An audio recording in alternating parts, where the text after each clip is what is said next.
Esse é mais um vídeo da nossa série de análise de onboardings e dessa vez a gente vai analisar um software brasileiro, feito por brasileiros, chamado Rito. Esse sistema é de um conhecido que está num grupo de empreendedores e eu avisei que a gente ia gravar essas aulas e perguntei quem é que tinha interesse de ter o software avaliado, analisado e postado em público. Então agradeço aí ao Fabrício por ter enviado o software dele para a gente analisar. Tenho certeza que de alguma maneira a gente vai conseguir contribuir também, não só com o software dele, mas com de todos vocês que vão conseguir melhorar o próprio sistema de onboarding a partir desse vídeo. Então vamos lá. Eu não conheço o software, não, é a primeira vez que eu tenho contato com ele, então não sei o que é que faz. Então acho que vai ser interessante para a gente ir analisando se a comunicação está clara também. Então aqui quando a gente entra no site, fala que eu vou ter meu financeiro organizado, automatizado e profissional em minutos. E é interessante que ao mesmo tempo tem aqui a integração de Asas, Stripe e o Abacate Pay. Então eu imagino que seja um sistema para empresas de tecnologia, né? Porque está falando para conectar o Asas, o WhatsApp e gateway de pagamento para não ter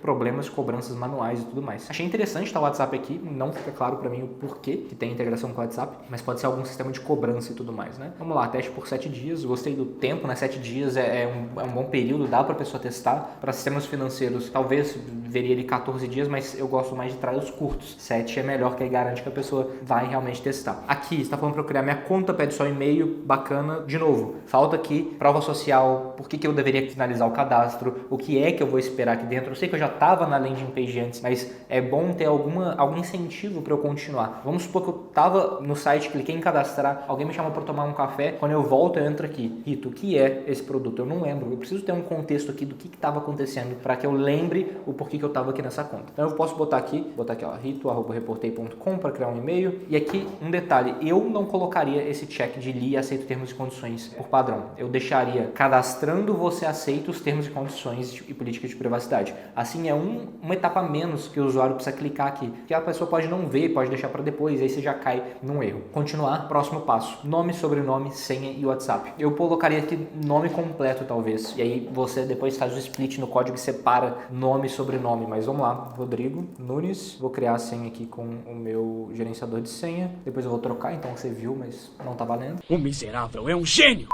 Eu vou botar meu WhatsApp aqui, mas o editor vai esconder aí, né? Porque senão eu vou vazar meus dados aqui também para todo mundo. Uma coisa que tá me incomodando aqui, mas é um incômodo sutil. Esse loading aqui em cima, né? Essas steps, tá me dando a sensação de que esse onboarding é longo. Então eu já botei meu e-mail, agora eu botei meus dados pessoais. Por que ainda tem mais 4 coisas? O que mais falta para eu poder já ver o software por dentro? Eu entendo que isso aqui é para talvez deixar claro que a pessoa tá caminhando ao longo do processo, mas dado que tem muitas etapas, tá me gerando o efeito contrário, que é por que eu tenho tantas etapas para ver o sistema ali. Essa bolinha aqui embaixo com o logo não me leva a entender que isso aqui é um suporte, tá? Eu entendo porque foi feito, mas deveria ter uma caixinha de mensagem mesmo. Eu acho que tem coisa que a gente não precisa inovar. A gente pode botar ali só uma caixinha igual todo site, porque os usuários já aprenderam a clicar na caixinha de conversa. Mas vamos prosseguir. Segmento de atuação. Beleza. Vou botar aqui outros, mais fácil. Interessante, gostei. Bom ter o emoji. É interessante para já criar uma estrutura mais fácil do usuário entender onde ele está. Só que esse seletor aqui me passa a ideia de que eu posso selecionar vários, tá? Mas, enfim, isso é um detalhe de design muito específico, nada demais. E o que eu espero do Rito? Na verdade, eu não sei, tá? Eu entendo que isso aqui é importante para você ver se a qualidade do seu trial tá bom, mas eu não perguntaria isso daqui agora. Talvez isso valha a pena ser perguntado depois que o usuário já teve um momento uau. Talvez você poderia, através do que eu defini anteriormente, né?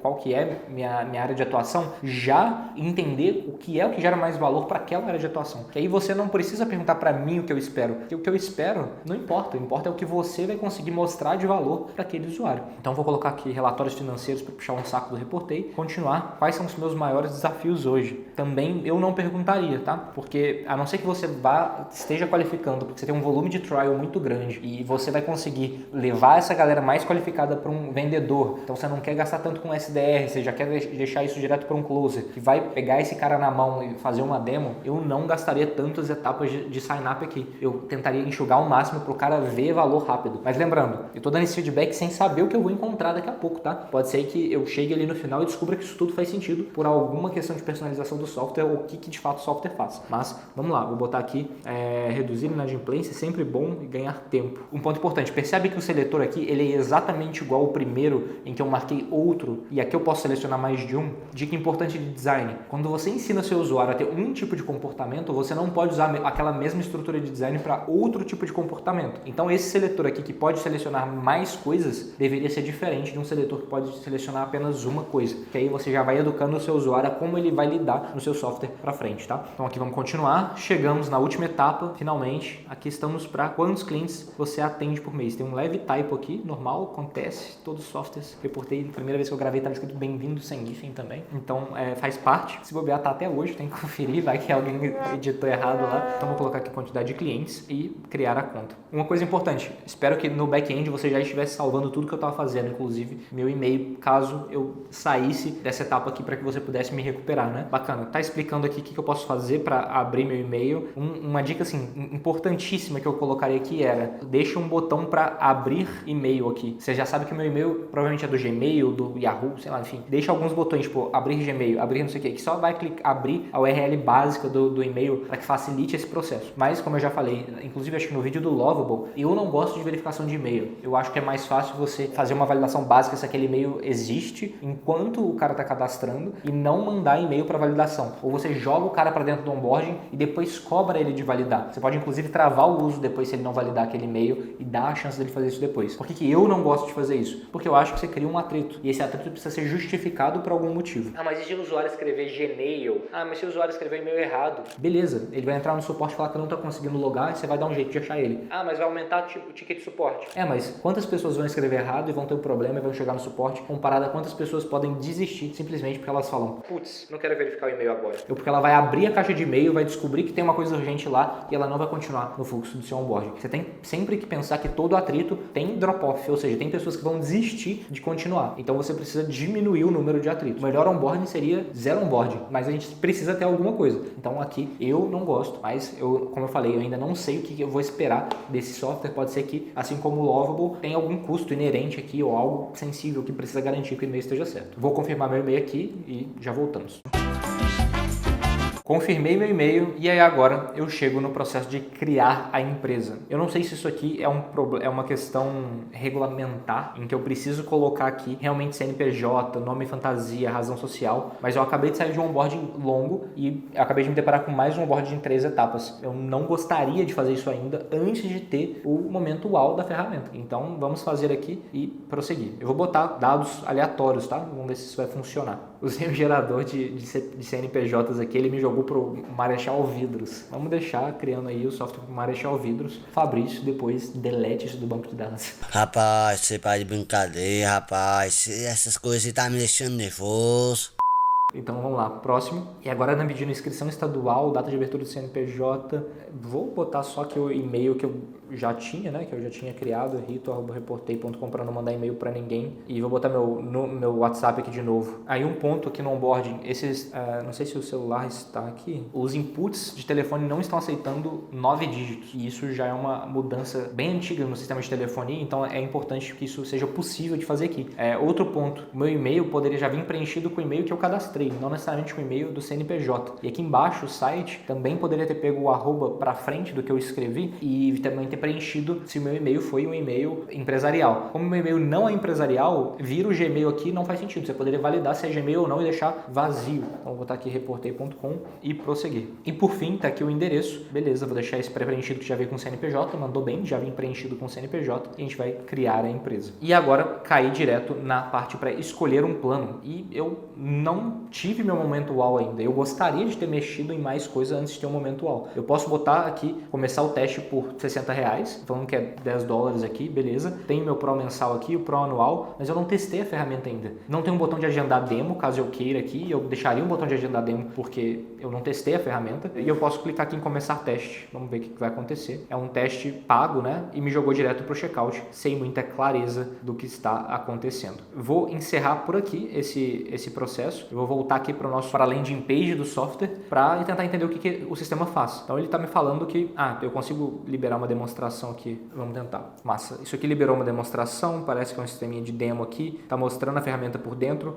Eu colocaria isso daqui, mesmo que desse jeito, depois que eu acabei de cadastrar. Deixa o cara testar a ferramenta antes de você botar a opção dele fazer um trial com os próprios dados, antes de criar a empresa. Deixa eu reformular o que eu estou pensando aqui. Depois que eu criei minha conta, se a ideia é realmente não deixar a pessoa fazer mais nada, a meu ver, você já deveria colocar o paywall de teste grátis pago ali para ela antes dela criar a empresa. Porque para que eu vou criar a empresa se eu não tenho nenhuma motivação, se o teste grátis ainda não aconteceu? Poderia até ter uma argumentação de que eu já botei mais esforço, então agora eu estou mais disposto a pagar pelo teste grátis de R$60. Sim, mas esse esforço poderia estar sendo substituído, por exemplo, por esse demo guiado lá naquela etapa, né? Em que aí sim eu já vi como funciona, aí agora eu quero pagar para ver com meus dados, aí eu pago e preencho aquela parte de criar a empresa. Então eu acho que isso geraria mais conversões e mais valor. Faz sentido ter seu demo aqui fora, principalmente pelo fato de que você bloqueia o teste grátis através do pagamento, mas eu acredito que dá para enxugar bastante coisa nesse onboarding, dá para jogar o demo ali para dentro, dado que não tem trial gratuito, o demo pode vir ali antes, e aí sim, depois que a pessoa termina o demo, ela pode ser chamada a pagar para fazer o teste gratuito e aí sim criar a empresa. Essa é a minha visão.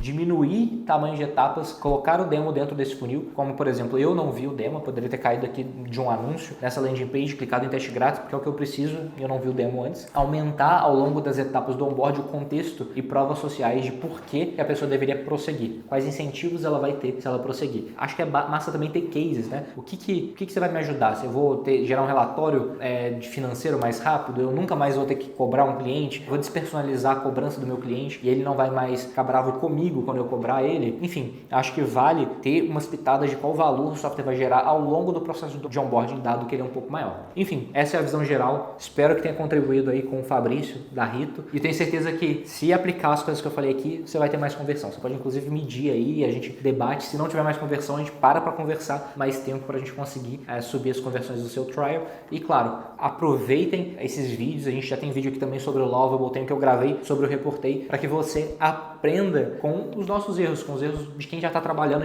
quem já está ali no dia a dia há mais tempo. Aplique isso no seu software, revise o seu onboarding, eu tenho certeza que você vai ter aí muitos resultados. Então, te vejo no próximo vídeo e até lá.